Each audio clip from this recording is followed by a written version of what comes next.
बिस्मिल्लाहिर्रहमानिर्रहीम बिस्मिल्लाहिर्रहमानिर्रहीम। नाज़रीन, प्यारे सामरीन, प्यारे दोस्तों, प्यारे भाइयों, ये इस वक्त हम यहाँ जो मौजूद हैं, ये आप देख रहे हैं कि बहुत खूबसूरत रोही है। ये इतना दूर नहीं है, ये खानपुर शहर से तकरीबन 30 किलोमीटर का इलाका है, थाना सलामगढ़ के करीब।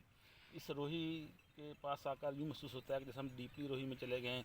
बिल्कुल ये खूबसूरत मंजर है। आप रोही देख रहे हैं, ये देख रहे हैं कि ये जानवर, ये अभी शाम हुई है तो जो भी चरवाहा है वापस अपने जानवर लेकर वापस आ रहा है। इससे पहले भी कुछ जानवर यहाँ मौजूद थे। ये सूरज डूबने का एक खूबसूरत मंजर है।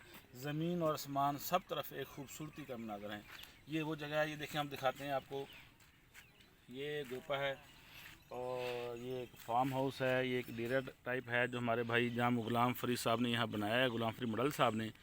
उन्होंने इस जगह पर यकीनन, ये हम आपको दिखाते हैं कि ऐसी चीज़ें इस्टेब्लिश करने पे, ये देखें, ये आपको सब्ज़ा और यहाँ बना हुआ खूबसूरत लान और ये बिल्डिंग, ये ज़रा दिखाइएगा अनिल वरी साहब आप। ये हमारे बाकी दोस्त भी यहाँ फिर रहे हैं, जाम फ़याज़ लाड साहब, जाम बिलाल साहब और मियाँ दिलशाद साहब, सरदार नहीद खान दश्ती साहब। ये देखें, ज़रा दिखाएँ जी गोपा, और इसके ऊपर लगा हुआ ये पाकिस्तानी परचम।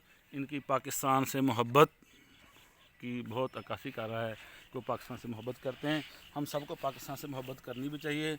अभी आप ये देखें कि ये जाम गुलाम फरीद साहब ने, ये देखें, ये अभी ये बाग इस्टेब्लिश हो रहा है यहाँ, इस तरह कुछ इस्टेब्लिश हो गया है। ये सारी चीज़ें जब इस्टेब्लिश हो जाएंगी तो यकीनन ये एक, अब भी ये एक अनमोल चीज़ है। देखने के मनाज़र हैं। खानपुर के शहरी, मैं उनको दावत दूँगा तो अगर छोटी मोटी तफरीक